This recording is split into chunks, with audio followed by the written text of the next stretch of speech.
of our beautiful Republic of Ghana.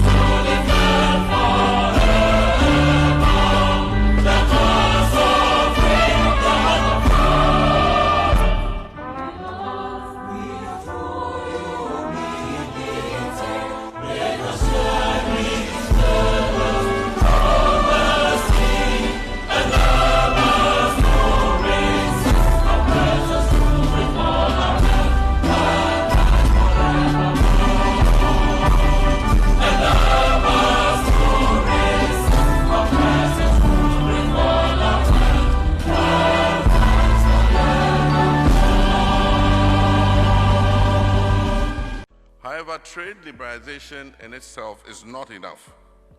We must invest in infrastructure to facilitate trade, efficient road, rail networks, ports, and digital connectivity.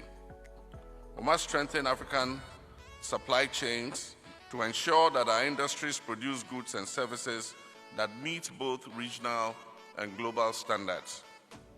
We must harmonize our trade policies to eliminate non-tariff barriers and reduce the cost of doing businesses across borders. We must fast-track the full operationalization of the Pan-African Payment and Settlement System to facilitate the payment for goods and services across our continent. If we commit to these actions, we can unlock a $3.4 trillion market, creating jobs and prosperity for millions of people.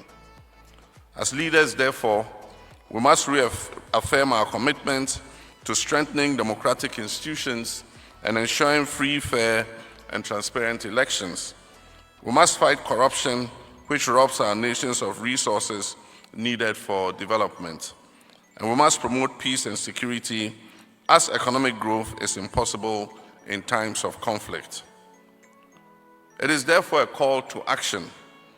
This African Prosperity Dialogue, that Africa's time is now, and that the decisions we make at this dialogue must not end in resolutions alone, but we must act with urgency, determination, and a shared vision for our prosperity. Let us rise to this occasion and break down the barriers that divide us, and build an Africa that is strong, self-reliant, resilient, and globally competitive. As our first president of Ghana said, Dr. Kwame Nkrumah, and I quote, he said that the forces that unite us are intrinsic and greater than the superimposed influences that keep us apart. Let us embrace those forces that unite us and chart a new path for Africa's economic transformation.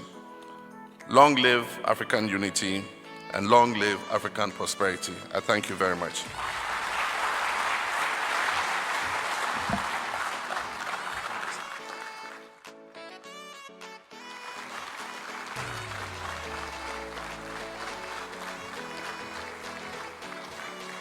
Indulge me, ladies and gentlemen, another round of applause for His Excellency President John Dramani Mahama, President of the Republic of Ghana.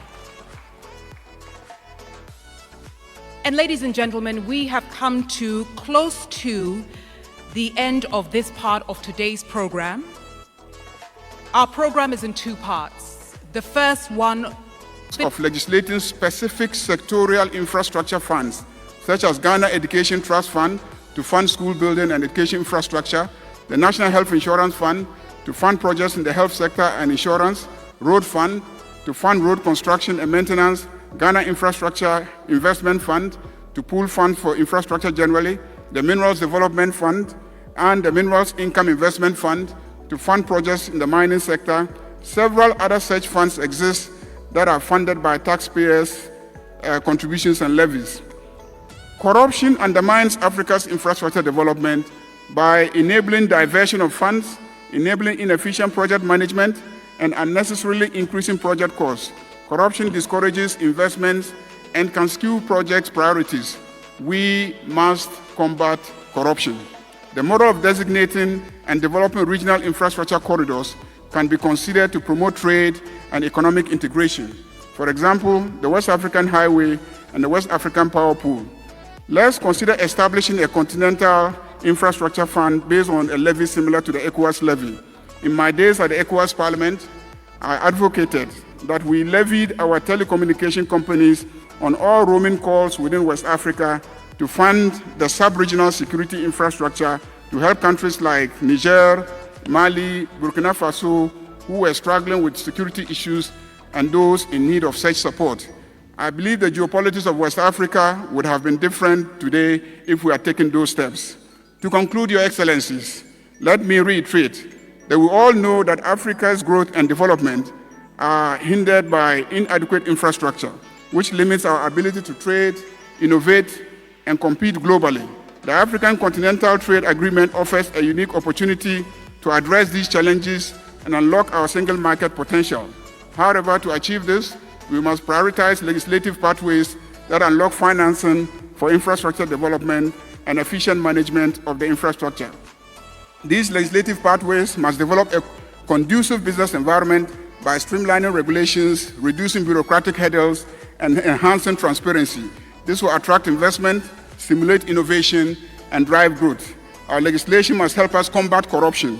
To achieve these objectives, we must work together as a continent. We must share knowledge, expertise, best practices.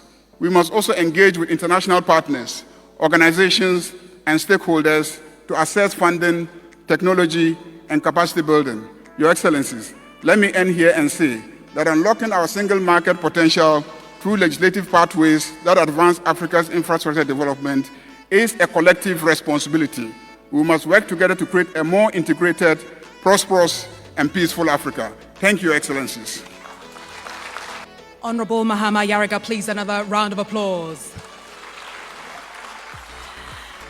Braving uncertainties and indignities into Europe, once nourished by the ancestors. These desert lands that once sprouted the seeds of hopes and dreams and have long gone fallow can again sprout new seeds of hopes and dreams. There is a new caravan on the horizon, inspired by ancient glories, to create a new behemoth in African enterprise to engender prosperity for all. A new caravan that seeks to open up trade routes across Africa and from Africa to the world, that seeks to build up various indigenous African enterprises with the skills and technologies requisite